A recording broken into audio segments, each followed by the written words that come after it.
আসসালামু আলাইকুম ওয়া রাহমাতুল্লাহি ওয়া বারাকাতু। এমন এক সাহাবী ছিলেন যিনি মৃত্যুর মাত্র 7 দিন আগে বিয়ে করেছিলেন। প্রিয় দর্শক, আপনি ঠিকই শুনেছেন, তিনি ছিলেন সেই মহান মুয়াজ্জিন হযরত বেলাল রাদিয়াল্লাহু তাআলা আনহু।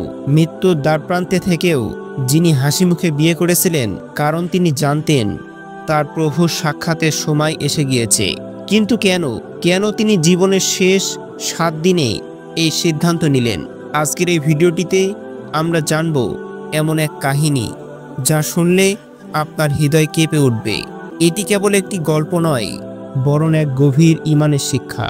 হযরত বেলাল রাদিয়াল্লাহু তাআলা আনহু ছিলেন ইসলামের প্রথম মুয়াজ্জিন, নবী করিম সাল্লাল্লাহু আলাইহি ওয়াসাল্লামের অত্যন্ত প্রিয় সাহাবী।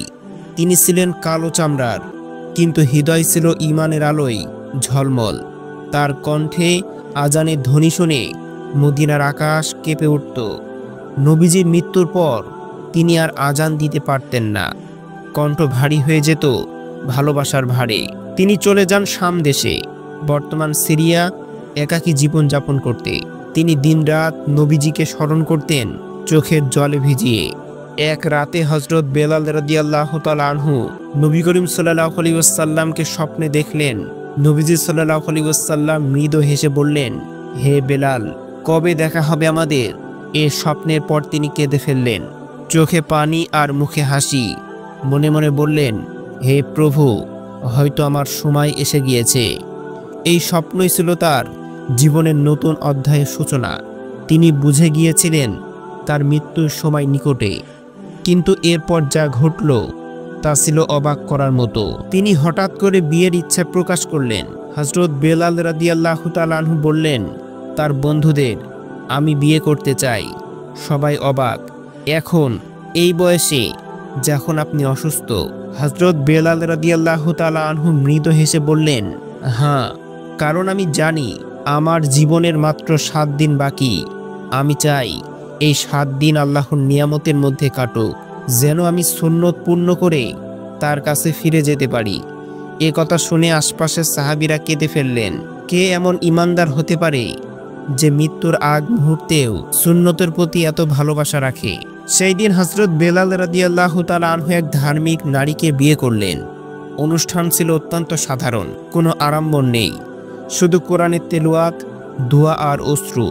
নবীজির প্রতি ভালোবাসা আর আল্লাহর ভয়ে তার মুখ উজ্জ্বল হয়ে উঠেছিল। তিনি বলেছিলেন, এই বিয়ে আমার জীবনের শেষ খুশি। কেউ জিজ্ঞেস করল, আপনি কিভাবে জানেন 7 দিন বাকি? তিনি বললেন, যে নবীজি সাল্লাল্লাহু আলাইহি ওয়াসাল্লামকে আমি স্বপ্নে দেখেছি, তার দেখা মানে তো সাক্ষাতের সময় এসে গিয়েছে। বিয়ের পরের দিনগুলো ছিল অপূর্ব। হযরত বেলাল রাদিয়াল্লাহু তাআলা আনহু প্রতিদিন নামাজ পড়তেন, তেলাওয়াত করতেন, নবীজির স্মৃতি মনে করতেন।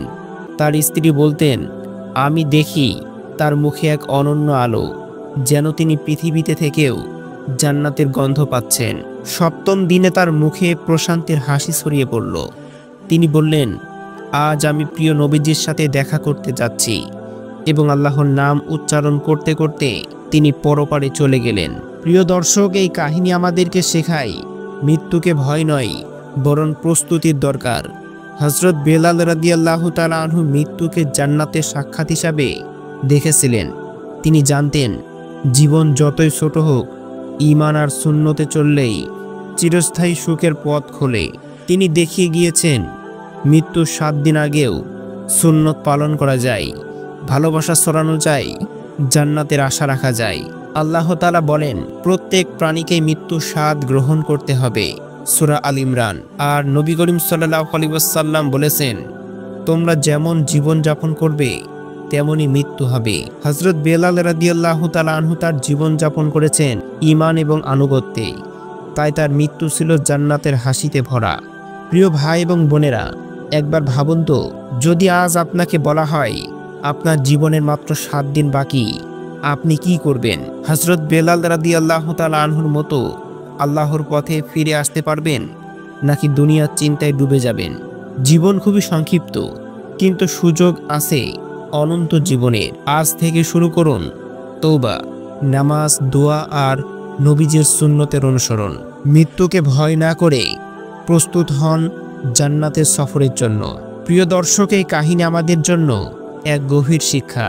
হযরত বেলাল রাদিয়াল্লাহু তাআলা আনহুর মতো ঈমান রাখলে মৃত্যু আর ভয়ের কিছুই নেই, বরং আনন্দের প্রত্যাবর্তন। যদি গল্পটি আপনার হৃদয় ছুঁয়ে যায়, তবে অবশ্যই ভিডিওটিতে লাইক, কমেন্ট এবং শেয়ার করবেন, যাতে আরও মানুষ ইসলামে প্রশান্তির 2.0 বার্তা জানতে পারে। চ্যানেলটি সাবস্ক্রাইব করেন, কারণ আমরা প্রতিদিন এমন বাস্তব ইসলামিক কাহিনী এবং রহস্যময় তথ্য নিয়ে আসি কোরআন এবং হাদিসের আলোকে। ইসলামে প্রশান্তির পথেই থাকেন, ঈমানের আলোয় জীবন গড়েন।